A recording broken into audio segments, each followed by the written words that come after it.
بسم الله الرحمن الرحيم. الحمد لله رب العالمين والصلاة والسلام على أشرف الأنبياء والمرسلين. Your Excellencies, Mr. Ambassadors, Your Excellencies, Commercial Attaché, Counselor, Your Excellency, the Chairman of Riyadh Chamber, distinguished audience, ladies and gentlemen, we welcome all of you tonight to the second annual meeting, which organized by Riyadh Chamber, represented by the Public Relations Department. This gathering is a channel between a business sector in both Saudi Arabia and your friendly countries, in the framework of enhancement in the friendship and the partnership. Your Excellencies, ladies and gentlemen, may I introduce His Excellency Engineer Ahmed Al-Rajhi, the Chairman of the Board of Directors. Your Excellencies, Ambassadors, Your Excellencies, Commercial Attaches, distinguished audience, ladies and gentlemen, Assalamu alaikum. I'm pleased to welcome all of you in your friendly country of Saudi Arabia at our second annual meeting organized by Riyadh Chamber. This elite group of ambassadors and commercial attaches are getting together with the Saudi business people and investors as well as the board members of Riyadh Chamber, in pursuit of developing the kingdom's trade and investment relations with your friendly countries and strengthening the communication bridges to foster these relations. Dear friends, distinguished audience, the second meeting organized by Riyadh Chamber that represents the business sector in the capital city of Riyadh aims at consulting and exchanging views and opinions between the Saudi businessmen and Your Excellencies as being representatives of your countries while contributing to the development of our trade and investment relations. This would also enhance communication channels between the business sector in both Saudi Arabia and your friendly countries in the framework of enhancing friendship and cooperation relations, mutual benefits and common interests between the people of our nations. There is no doubt that Saudi businessmen and investors in this auditorium are keen on taking this advantage of various trade and investment opportunities available in your countries so as to promote mutual interests, especially as you are aware of all economic positions in the kingdom as being the largest economy in the region and one of the largest oil producers in the world, making the kingdom occupy its unique position in the group G20. The kingdom's GDP amounted to $688 billion in 2016, while its total foreign trade with the world in the same year amounted to $333 billion, with a notable shrink compared to the years preceding to the drop of oil prices. Therefore, the kingdom has initiated and launched its Future Vision 2030 and the National Transformation Program 2020 under the leadership of the custodian of the Holy Mosques, King Salman ibn Abdulaziz. Both programs have set ambitious targets for economic reform, restructuring of the national economy and foundations of optimal resources investments, and strengthening the trend toward lowering dependence on the oil and soil major resources of income. Dear guests, we will find the opportunity at this meeting to introduce this investment climate in the kingdom and the facilities offered to foreign investors. We will also reveal the Saudi quality products that have a chance to compete and be added to another list of products that find their way into your markets. We will also get introduced to the trade and investment opportunities available in your countries. All in all, the common interest, the expansion of partnership relations, and opening up of more prospects for constructive cooperation between the business sector in both the kingdom and your friendly countries would also be put on the table today. I would like to emphasize the Riyadh Chamber's commitment to fruitful cooperation with your commercial missions, to providing all the data that you wish to obtain about our business and environment opportunities, and also the Saudi business sector, and providing all the possible facilities to you to enhance your mutual relations. Again, I welcome all of you, and I hope that such meetings be continued to save our economic relations and strategic partnership at mutual interest. Thank you very much. Thank you. Ladies and gentlemen, and now the Acting Secretary General, Mr. Ahmed Al-Suwailim, would like to deliver a speech.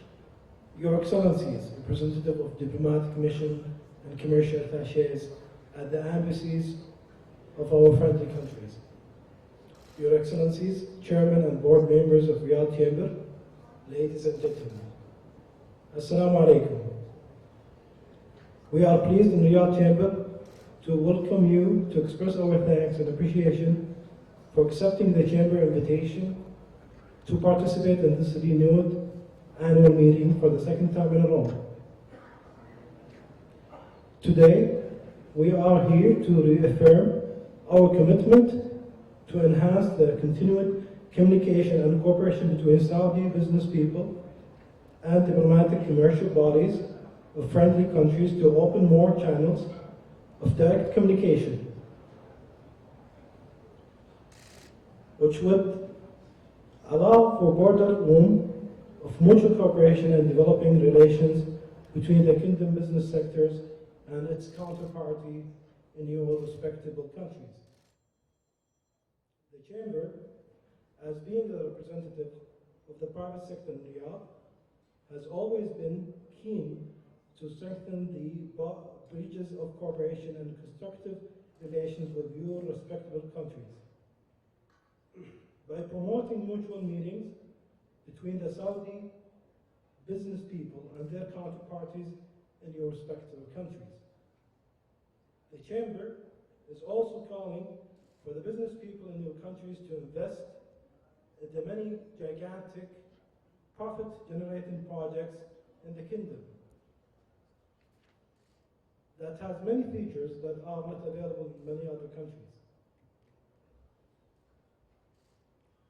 Distinguished audience, as you probably know, the Kingdom, through its Future Vision 2030 and the National Transformation Program 2020, aims to promote foreign investment, create a competitive and attractive environment, and draw capital and value-added investments. The Chamber plays a leading role in supporting the government in achieving the ambitious objectives of these two great national projects, reflecting positively on the promotion of the Saudi investment mobility and economic advancement, as well as on creating a new economic image for the Kingdom in the coming decades. We, in the Riyadh Chamber, highly appreciate the great role played by your diplomatic and commercial missions to the Kingdom. We also reaffirm our constant keenness on enhancing communication between your excellencies and the chambers. We finally look forward to increase future efforts by developing performance indicators to activate and monitor trade between the Kingdom and your friendly countries. Therefore, the Riyadh Chamber will communicate with you to discuss the mechanism of implementing these indicators in the future. Thank you all.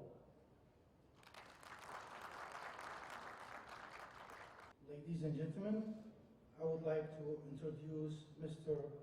Wasim Al-Sorani, the Deputy Chairman of the Foreign Investment and International Cooperation Committee to present a presentation. Assalamu alaikum wa rahmatullahi wa barakatuh.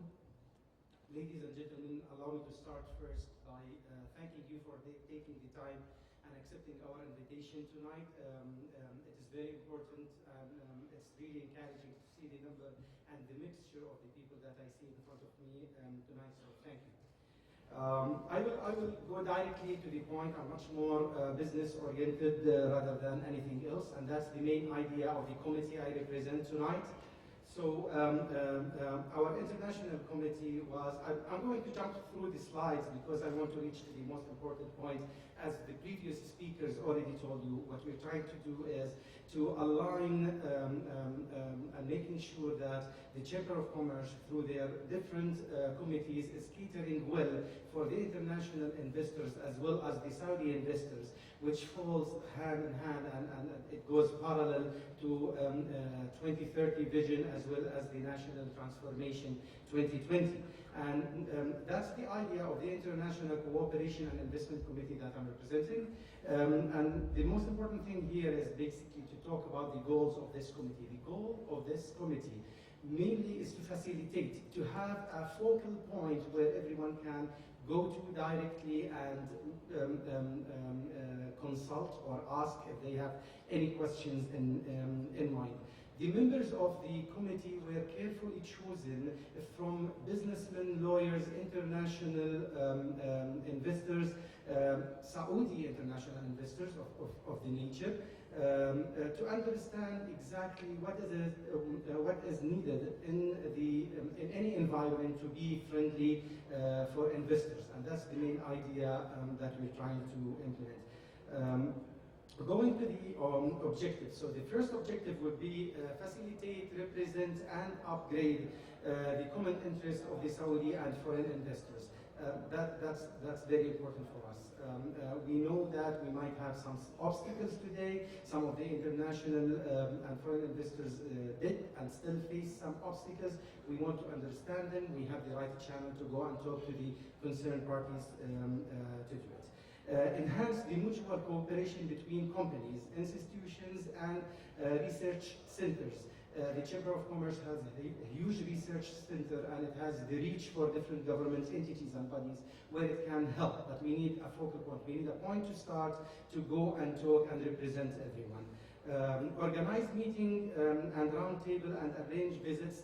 We have more than one project that we have already done and more to come.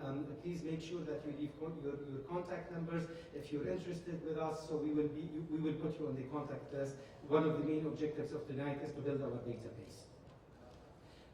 Support, facilitate, and create effective and influential leadership by providing assistance and guidance to, any obstacle you might face or the international investors might face, because we think within the vision it is essential from know-how point of view and capabilities point of view to welcome and encourage the international investors to come here. Looking at the privatization, the country is coming to, looking at the expansion of the new projects and the transformation, all of this, we will need the international investors to come here and to make sure that we have a friendly environment for that.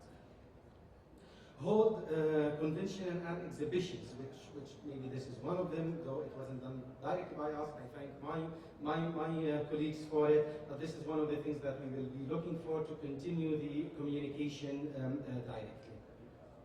These are some of the projects that we have done and we're still doing and we will continue to do to make sure that those objectives are being achieved over the period of time. Very quickly, we're going to be around, me and some of the members of the committee, and we're very happy to have a direct contact with you. Please, if you have any question, anything in mind, it would be a pleasure.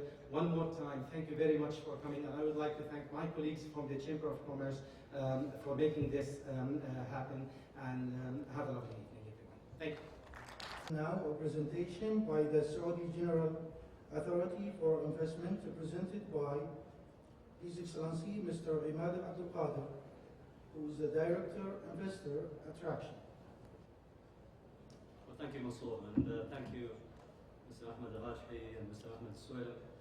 I'm delighted to have this opportunity to be here today with representatives of so many friendly countries, so many partners in the objectives that we want to achieve.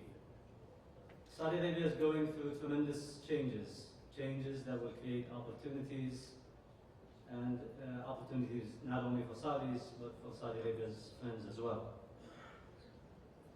Before I get into the subject of how I see the changes in Saudi Arabia and the opportunities that they create. I would like to remind myself and everybody else that Saudi Arabia, as it changes today, it is changing in a world that is changing around us. And the changes are fundamental. And that Saudi Arabia is used to changing. Saudi Arabia has changed so much in my lifetime. When Saudi Arabia was declared in 1952, the population was estimated to be 3.2 million people. And when I was born, about 30 years after oil, Saudi Arabia's population was 5 million. When I was in the 7th grade, and by the way, the life expectancy at the year that I was born was 54. By the time I was in the 7th grade, Saudi Arabia's population has doubled already to 10 million. But the life expectancy went up to 65, and our GDP from 6 billion on the year that I was born went up to 145 billion US dollars. Oil was the main driver behind all of that change. And oil revenue was invested in healthcare, welfare, and infrastructure. But today, as our population grows and as our economy expands, we find ourselves with a government structure that was put in place for a different time, for a different economy. Saudi Arabia realizes the need to change. And it's not only the oil prices that motivates us to seek a fundamental change of the whole system. It is the right time in our history. But before I go any further, let us remind ourselves again that Saudi Arabia's economy is very strong.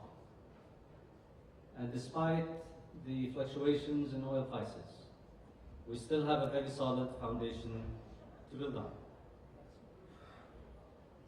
Yet, we have an even stronger potential.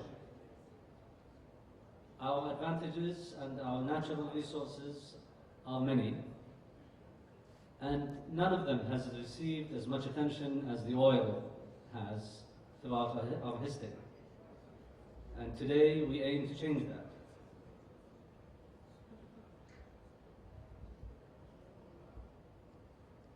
Saudi Arabia has decided to move on to a new economy in a time of fundamental change in the whole world. Digitization, big data, cloud, Internet of Things, artificial intelligence, 3D printing, robotics, genomics, biotechnologies are changing the fundamentals of business everywhere.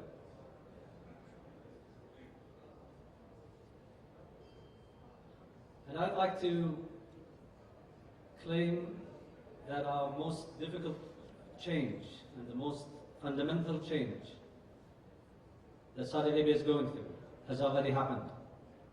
It is a change in our mindset, a change in the way we think and the way we take decisions. You all know about vision, and you understand how fundamental the change is. And I do not want to spend too much time on that. But I would like to remind myself and the distinguished audience that the vision is telling us that we have more than oil, and that it is up to us to change it. That you cannot develop the economy without being holistic in developing the whole system and developing the opportunities for the population. We need to think big and seek ambitious opportunities and create them. We realize that the government does not have all of the answers, and that the private sector plays an increasing role in the new reality that we want to create. Let us look at this objective that you have on the screen here in the vision. From 8 million visitors to the holy sites to 30 million. 30 million is the equivalent of the visitors to London and Paris combined. Can we imagine the opportunities that this will create? In every segment of economy, every activity, every service, our visitors will be invited to come, and they will come. They will be invited to stay longer, and we will make it more attractive for them to do so. Imagine the purchase power that they will bring with them. Imagine their requirements in transportation, in the food requirements, the telecoms, the housing, the hospitality, and so on and so on. Huge, tremendous opportunities that will be enabled by a change in mindset from Hajj and Umrah being a duty and an honor and a responsibility to being all of that and also being an opportunity.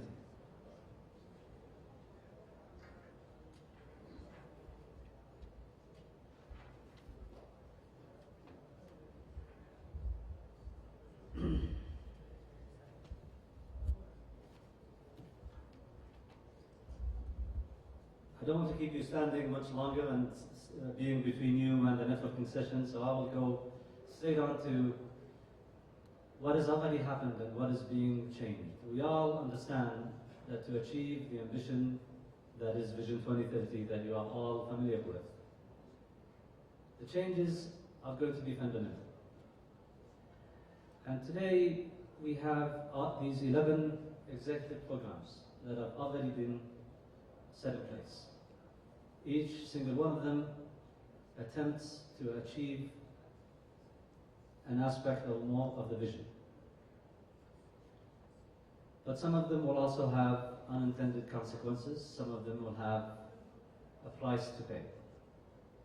And it is up to everybody, the government and the private sector, to work together to bridge those gaps, to identify what needs to be done, and to focus their efforts on making these programs a success and creating the vision that we all aspire to. And that is why today, more than any time in the past, the government agencies at all levels are engaging with the private sector to identify areas of cooperation, to address issues and difficulties. When a country goes through such a fundamental change, there will be consequences, and there will be price to pay, and there will be difficulties. And I am delighted to tell you that the level of cooperation that is happening today between the private sector, and that includes both the Saudi companies and the foreign companies that work in Saudi Arabia, is at a level that has never been seen before. And so is the level of coordination, cooperation, and communication between the different government agencies that are responsible to each at their area of responsibility to make this vision from an idea into a reality. And you, ladies and gentlemen, have an opportunity and a responsibility to help your countries and ours to create the maximum opportunities for those companies that are willing to cooperate, and to encourage the flow of trade and investments in both directions. I'd like to thank you for all your attention, and I'll be very happy to answer your questions maybe during the networking session. Thank you. Ladies and gentlemen, once again, we welcome all of you and we wish you all a fruitful and successful gathering. The objective of this meeting, we would like you to just to get the opportunity to meet up with your counterparts from the Saudi side, just to discuss, exchange of views. Again, wishing you the best of luck. Thank you. And thank you for accepting the invitation.